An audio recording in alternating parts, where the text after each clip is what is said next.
గుర్తింపునివ్వడమే కాకుండా వాళ్ళందరినీ కలవడం ద్వారా ఈ తెలంగాణ రాష్ట్ర ప్రభుత్వంలో మహిళలకు ప్రాధాన్యత ఉన్నది, మహిళా పాత్రికేయ సోదరీమణులందరికీ తెలంగాణ ప్రభుత్వం ప్రత్యేకమైన గుర్తింపునిస్తుందనే కార్యక్రమాన్ని తీసుకుందామని వారు సూచన చేశారు. ఈ దేశానికి రాష్ట్రపతిగా, ఈ దేశానికి ప్రధానమంత్రిగా, ఈ దేశానికి లోక్సభ స్పీకర్గా, వివిధ రాష్ట్రాలకు ముఖ్యమంత్రులుగా, పార్టీకి మహిళనే అధ్యక్షురాలుగా, ఈ దేశంలో ఏ పదవైనా మహిళలకు ఇచ్చిన రాజకీయ పార్టీ కాంగ్రెస్ పార్టీ.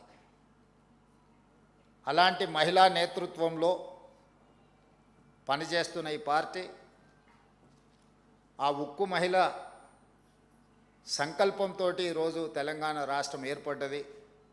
ఏర్పడ్డ తెలంగాణ రాష్ట్రానికి తెలంగాణ తల్లిని ఒక స్ఫూర్తిగా తీసుకొని మన ప్రభుత్వం నడుస్తున్నప్పుడు మహిళలకు ఇవ్వవలసిన గౌరవం, సరైన గుర్తింపునివ్వాలి అని మా ప్రభుత్వం భావిస్తున్నది. అందుకే ఈనాడు మంత్రివర్గం నుంచి మొదలు పెడితే మహిళా అధికారుల వరకు, ఎస్పీలు కావచ్చు, జిల్లా కలెక్టర్లు కావచ్చు, వివిధ శాఖలకు ప్రత్యేక అధికారులను కావచ్చు, ఎక్కడ ఏ అవకాశం వచ్చినా పోలీస్ శాఖ కానీ వివిధ శాఖలకు మహిళా అధికారులను నియమిస్తూనే వస్తున్నాం. నాకంటే జర్నలిస్టులు మీరు ఆ లెక్కలను ఎప్పుడైనా చూడొచ్చు. ఏసీబీ, విజిలెన్స్ అండ్ ఎన్ఫోర్స్మెంట్ ముఖ్యమైన శాఖలకు ఈరోజు మహిళా ఐపీఎస్ అధికారులు ఈరోజు బాధ్యత వహిస్తున్నారు. అదేవిధంగా హైదరాబాద్ లాంటి కీలకమైన నగరానికి, జిల్లాకి ఒక మహిళా కలెక్టర్గా ఈరోజు అత్యంత కీలకమైన బాధ్యతలు పోషిస్తున్నారు. ఎస్ఐబిలో ఎప్పుడూ పురుషులే అధికారులుగా వ్యవహరిస్తారు. కానీ ఎస్ఐబిలో ఐజీగా ఈరోజు ఒక మహిళా అధికారిని నియమిస్తే ఆ మహిళా అధికారి నేతృత్వంలో ఈ మధ్యకాలంలో 700 పైగా నక్సలైట్లను సరెండర్ చేయడంలో ఆ మహిళా అధికారి ఒక ప్రత్యేకమైన పాత్ర పోషించింది. అవకాశం ఇచ్చినప్పుడే ఎవరైనా తమ సామర్థ్యాన్ని నిరూపించుకోవడానికి అవకాశం ఉంటుంది. చాలామందికి వాద పటిమ ఉండొచ్చు, చాలామందికి రాయగలిగిన శక్తి ఉండొచ్చు, చాలామందికి మాట్లాడడానికి అవగాహన కూడా ఉండొచ్చు. చట్టసభలకు వచ్చినప్పుడు, పాత్రికేయ మిత్రులుగా అవకాశం కలిగినప్పుడు, వివిధ సందర్భాలలోనే వాళ్ళకున్న శక్తి కానీ వాళ్ళకున్న సామర్థ్యం కానీ సమాజానికి తెలియడం జరుగుతుంది. అందుకే ఈ ప్రభుత్వం అవకాశం ఇచ్చి చూస్తుంది. అవకాశాన్ని సద్వినియోగం చేసుకున్న వాళ్ళు ఉన్నత శిఖరాలకు ఎదగడానికి అవకాశం ఉంది. అందుకే ఈనాడు ఇందిరమ్మ ఇల్లు ఇచ్చిన మహిళల పేరు మీదనే ఇచ్చినాం. ఆర్టీసీ బస్సులో మహిళల ఉచిత ప్రయాణం గురించే మనం మాట్లాడుకుంటున్నాం. కానీ అదే స్వయం సహాయక మహిళలకు తెలంగాణ రాష్ట్రంలో 1000 బస్సుల యజమానులను చేసి ఈరోజు ఆ మహిళా సంఘాలు ఆర్టీసీకి 1000 బస్సులను ఈరోజు నడపగలుగుతున్నారంటే ఒక కార్పొరేట్ కంపెనీలతో ఈరోజు పోటీ పడే విధంగా మహిళా సంఘాలకు తెలంగాణ రాష్ట్ర ప్రభుత్వం అవకాశం ఇచ్చింది. మహిళల్ని బస్సుల్లో ఉచిత ప్రయాణం చేస్తారనే చులకనగా చూడకుండా బస్సులకు యజమానులను చేసి ఈరోజు వ్యాపారాలలో రాణించే విధంగా ఈరోజు తెలంగాణ రాష్ట్ర ప్రభుత్వం అవకాశం ఇచ్చింది. రెన్యూబుల్ ఎనర్జీ, సోలార్ ఎనర్జీ గురించి మాట్లాడితే ఎప్పుడు కార్పొరేట్ దిగ్గజాలైన అదానీ, అంబానీ ఇలాంటి సంస్థల గురించే మనం మాట్లాడుకుంటూ ఉంటాం. అందుకే స్వయం సహాయక సంఘాలైన మహిళలకు ఈరోజు 1000 మెగావాట్స్ సోలార్ పవర్ ఉత్పత్తి చేసి మన విద్యుత్ శాఖతో ఒప్పందాలు చేయించి ఈరోజు 1000 మెగావాట్ల సోలార్ విద్యుత్ ఉత్పత్తి చేసే యజమానులుగా ఈరోజు స్వయం సహాయక సంఘాలను ఈరోజు మనం యజమానులుగా మార్చడం జరిగింది. అదే కాకుండా ఈరోజు మనం ఏదైనా వస్తువులు కొనుక్కోవాలనుకుంటే ఆన్లైన్లో అమెజాన్ ప్లాట్ఫామ్ మీద కొనుక్కుంటున్నాం. అలాంటి అమెజాన్లో స్వయం సహాయక సంఘాలు ఉత్పత్తి చేసే వస్తువులను, వాళ్ళ వృత్తి నైపుణ్యం, చేతి నైపుణ్యంతో ఉత్పత్తి చేసే వస్తువులను ఈరోజు అమెజాన్ ప్లాట్ఫామ్తో ఒప్పందం చేసి మన మహిళలు తయారు చేస్తున్న వస్తువులను అమెజాన్ ప్లాట్ఫామ్ మీద అంతర్జాతీయ స్థాయిలో వాటికి గుర్తింపు వచ్చే విధంగా ఈరోజు అమెజాన్ ఒప్పించి తెలంగాణ రాష్ట్ర ప్రభుత్వం ఈ మహిళలు తయారు చేస్తున్న వస్తువులను అక్కడ పెట్టించడం జరిగింది. ఇప్పటివరకు ఓన్లీ కార్పొరేట్ మల్టీనేషనల్ కంపెనీలు తయారు చేసిన వస్తువులు అమెజాన్ ప్లాట్ఫామ్ మీద మనం చూస్తూ వచ్చినాం.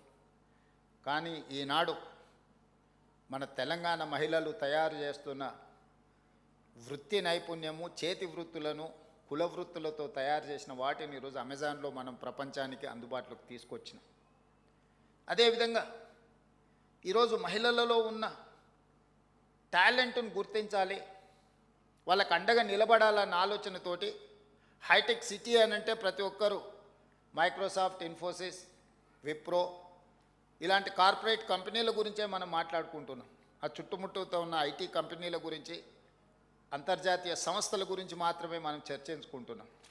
ఎగ్జాక్ట్గా హైటెక్ సిటీ పక్కన 3.5 ఎకరాలలో దాదాపుగా 1000 కోట్ల స్థలాన్ని 150 స్టాల్స్ ఈరోజు వాళ్లకు మహిళా సంఘాలకి ఇందిరా మహిళా శక్తి బజార్ అని పెట్టి 150 షాప్స్ని అక్కడ పెట్టి తండాలలో, గూడాలలో, మారుమూల పల్లెల్లో మహిళలు ఉత్పత్తి చేస్తున్న వస్తువులను అక్కడ అమ్మకానికి అవకాశం కల్పించి ఈ ఐటీ కార్పొరేట్ దిగ్గజ కంపెనీలతో పోటీగా ఈరోజు అంతర్జాతీయ స్థాయిలో అక్కడ ఒక వేదిక కల్పించినాం. ఈరోజు వాళ్ళలో ఉన్న నైపుణ్యాన్ని గుర్తించాలి, ఆ లోకల్ టాలెంట్ని గ్లోబల్ టాలెంట్గా తీర్చిదిద్దడానికి ఈరోజు హైటెక్ సిటీ పక్కన మహిళలకు ఒక గొప్ప అవకాశం ఇచ్చినాం. ఇలాంటివి ఎన్నో. ఎక్కడైనా ప్రపంచ దేశాలు, అభివృద్ధి చెందిన దేశాలను చూడండి. మీరంతా senior journalist and working journalist, మీకు విశ్లేషించే విచక్షణ పరిజ్ఞానం మిగతా వాళ్ళకంటే కొంచెం ఎక్కువనే ఉంటుంది. ఏ దేశమైతే ఆర్థికంగా ఎదిగిందో, ఏ దేశమైతే ఎదిగిన అభివృద్ధి చెందిన దేశాలుగా ఈరోజు ప్రపంచంలో గుర్తింపు పొందుతున్నాయో ఆయా దేశాలలో మహిళ యొక్క ఆర్థిక శక్తి పెరిగినప్పుడే ఆ దేశం అభివృద్ధి చెందిన దేశంగా గుర్తింపు పొందింది. మన దేశంలో మహిళల యొక్క శ్రమకు గుర్తింపు లేదు, శ్రమకు తగ్గ ఫలితము లేదు.